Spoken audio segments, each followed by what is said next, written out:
Jetzt geht's los hier mit unseren Spezialthemen, Tierthemen. Einführung in die ayurvedische Tiermedizin oder in die traditionelle Veterinärmedizin, müssen wir sagen. Welcome. Thank you. So, very good morning.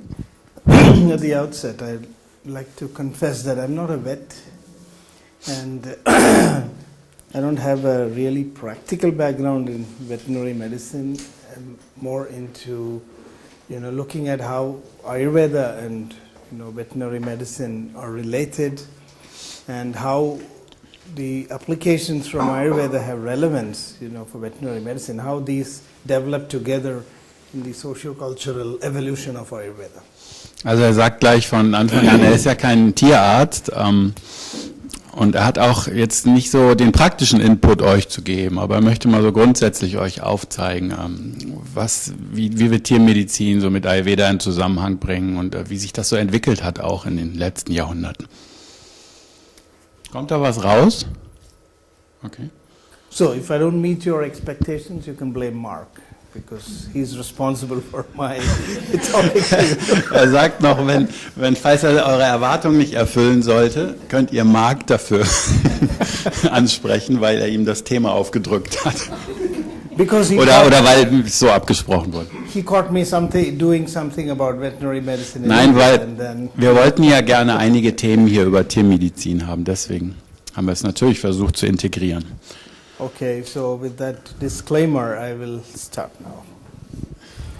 So Ayurveda, of course, we know it translates at life science, and so it's just not dealing with humans. The definition of Ayurveda itself encompasses all living beings. Ja, Ayurveda ist ja die Wissenschaft des Lebens und da steckt ja auch schon in dem Begriff drin, dass es nicht nur mit Menschen zu tun hat, sondern mit allen Lebewesen.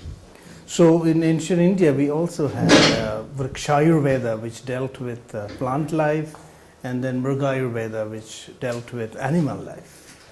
Und es gibt eben auch im Ayurveda die Begriffe Vrikshayurveda, das ist dann der pflanzliche Ayurveda, und Mrigayurveda als Begriff für den Ayurveda, der sich mit den Tieren beschäftigt. So if you really look at our tradition, we have knowledge about animals which even goes beyond the scope of veterinary medicine. Animal husbandry, zoology, veterinary medicine, all this is included in the concept of Mrigayurveda. Und wir sehen also, dass es im Ayurveda selber auch schon Konzepte gibt, die sich mit Tieren beschäftigen. Alles, was mit Tieren zu tun hat, unter dem Begriff Mrigayurveda zusammengefasst. So, I was thinking that we can just set the tone for the discussions today on veterinary medicine by looking at the richness of a tradition and the potential contributions it can make, even in these modern times, for further development of our knowledge of animal life. Und schauen wir uns mal an, was Ayurveda hier für Beiträge uns zu bieten hat in Bezug auf die Art und Weise, wie wir mit Tieren umgehen oder das Leben der Tiere verbessern können. So what kind of knowledge did the ancients have about animal life and what's its relevance today? That's the focus of my discussion. Was für ein Wissen in Bezug auf die Tiere war vorhanden damals und wie relevant ist das noch für die heutige Zeit? Das ist das, was im Fokus steht.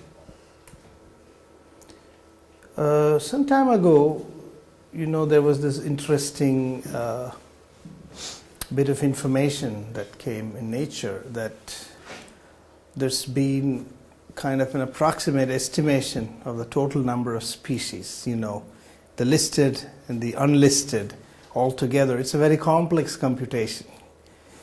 And I think it's still a very, reasonable conjecture. It may not still be very close to the real numbers, but there was an attempt. And the finding was that there could be 8.7 million species of life forms on Earth. Wie ihr hier seht, in diesem relativ aktuellen Artikel aus den letzten Jahren, hat die moderne Wissenschaft einen Versuch unternommen, die Gesamtzahl der Spezies auf der Erde zu zählen, was sicherlich nicht so einfach ist. Und ihr seht auf welche Zahl sie gekommen sind, 8,7 Millionen. Wie auch immer sie das gemacht haben, und die Frage ist, ob die Zahl jetzt richtig ist, aber erstmal wurde die so veröffentlicht. The richness of life is quite mind-boggling because it is estimated that at least 1,000 new species of life are discovered every year. I mean, that's quite mind-boggling. Und es ist unglaublich, wie reichhaltig, vielfältig das Leben wirklich auf der Erde ist. Erstmal nur auf der Erde, wenn man mal auch bedenkt, dass also jedes Jahr eigentlich 1000 neue Spezies auch nicht dazukommen, aber neu entdeckt werden. So just to put things in perspective, I mean, this is how modern science is looking at life, you know, trying to count each and every species and inventorize them. And in this context, I'd like to also peep into how in ancient India we looked at, life and its diversity. Also das ist die moderne Sichtweise erstmal, wie das Leben klassifiziert wird und dann die einzelnen Spezies untersucht werden. Jetzt schauen wir uns mal die indische Sichtweise an, die traditionelle alte indische Sichtweise.